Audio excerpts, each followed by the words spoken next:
حشر میں سید وہ تم سے بھی کہیں گے دیکھنا۔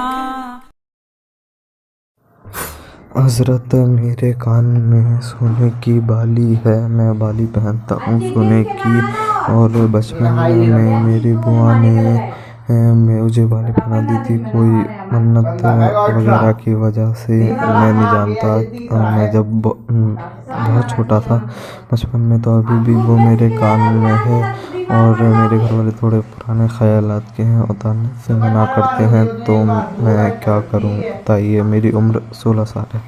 میرے گھر والے پرانے خیالات کے ہیں اور اتارنے سے منع کرتے ہیں، تو میں کیا کروں؟ بھائی پہلے تو آپ کو یہ کرنا ہوگا کہ ریکارڈنگ کہیں ایسی خالی جگہ پہ کیا کرو، منگل گرہ وغیرہ پہ جا کے، کہ جہاں پہ لوگوں کی بھیڑ بھاڑ آبادی ہے، شور شرابہ کم ہو، تاکہ سوال سمجھ میں آئے۔ اب آپ کی آڈیو میں صرف اتنا سمجھ میں آیا کہ آپ کو گھر والوں نے کان میں بالی پہنا دی، شاید بچپن سے کسی رشتہ دار کا آپ نے نام لیا، انہوں نے آپ کو پہنا دی، اور وہ اتارنے سے منع بھی کرتے ہیں۔ اب آپ کو یہ پہننا ہے یا نہیں پہننا، اور والدین شاید آپ والدین کا آپ نے نام نہیں لیا، شاید کسی اور رشتہ دار نے آپ کو پہنا ہے کہ وہ اتارنے سے منع بھی کرتے ہیں، لیکن یہ کہ علم سے دوری کی وجہ آپ اس کو سمجھ لیں، آپ کو اتاریں گے تو منت کا شاید بولتے ہیں اس کو، کہ منت کا سونے کا بالی یا بچے کے گلے میں اس طریقے کا کچھ ڈال دیتے ہیں۔ تو یہ چیزیں ظاہر ہے کہ جس نے ڈالی ہیں، جب تک آپ نابالغ تھے تو یہ گناہ تو پھر اس کے سر پہ رہے گا کہ جس نے پہنائی ہے، چاہے منت کی پہنائی ہو یا کسی کے کہنے پر پہنائی ہو، دونوں صورتوں میں مرد کے لیے کان میں بالی پہننا یہ حرام ہے، اور یہ زیور ہیں اور یہ عورت کے لیے خاص ہیں۔ تو آپ اس کو اتار کے اپنی کسی خاص کو جو ہے وہ اس بالی کو، سونے کی بالی کو دے سکتے ہیں۔ آپ اس کو خود نہیں پہن سکتے، یا پھر آپ اس کو بیچ کے اس کا پیسہ لے سکتے ہیں، یا جس نے آپ کو دی اس کو واپس کر سکتے ہیں۔ رہ گیا یہ کہ رشتہ دار جو ہے وہ نہیں مانتے، تو رشتہ داروں کو ماننا یا منوانا ضروری نہیں ہوتا۔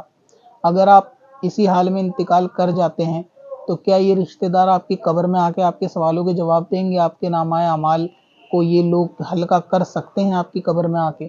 یا پھر آپ کی قبر میں آ کے ذمہ دار بن جائیں گے کہ ہم نے آپ کو بالی پہنائی تھی؟ بالکل نہیں، آپ کو یہ خود ہی بھگتنا ہوگا۔ اور جب بندہ جانتا ہے کہ یہ چیز جو ہم نے کان میں بالی پہنی ہے، اس کا عذاب ہم کو خود بھگتنا ہے، تو کیوں نہ اس کو اتار کے اس سے توبہ کی جائے اور کسی رشتہ دار کا منہ نہ دیکھا جائے۔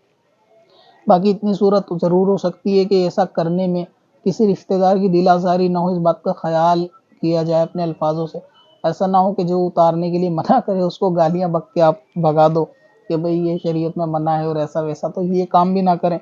تھوڑا درمیان میں رہ کے آپ اس کو اتار دیں، سمجھا دیں کہ بھئی نہیں پہن سکتے شریعت میں، آپ برا مانو بھلا، یہ آپ رکھنا ہے تو آپ واپس رکھ لو، میں اس کو نہیں پہن سکتا۔ منت کی ہے یا کیسی بھی، نقصان ہوگا نفع ہوگا، سب کا مالک اللہ تعالیٰ ہے، تو جو بھی ہوگا اس سے کوئی تقدیر بندے کی نہیں ہوگی کہ نظر کا پہنا دیا یا اس چیز کا کان میں بالی ڈال دی کہ اس سے یہ نہیں ہوگا، اس سے کوئی فرق نہیں پڑنا۔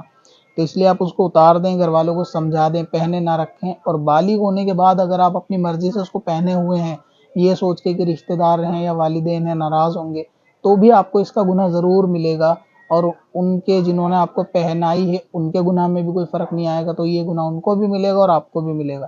تو اس لیے کسی کی سننے کی ضرورت نہیں ہے، شریعت سب کے لیے سیپریٹ ہے، ہر کسی کو اس پہ عمل کرنا لازم ہے، اس کے حرام کو سب کو حرام جاننا ہے، اس کے حلال کو سب کو حلال جاننا ہے۔ تو اس لیے آپ اس بالی کو جو ہے وہ اتار دیں۔ کان کے اندر بالی پہننا، ناک میں لونگ پہننا یا ہاتھوں میں کڑے پہننا مرد کے لیے تمام زیورات یہ حرام ہے۔ چل تجھے بھی بخشوا دوں، تیری باری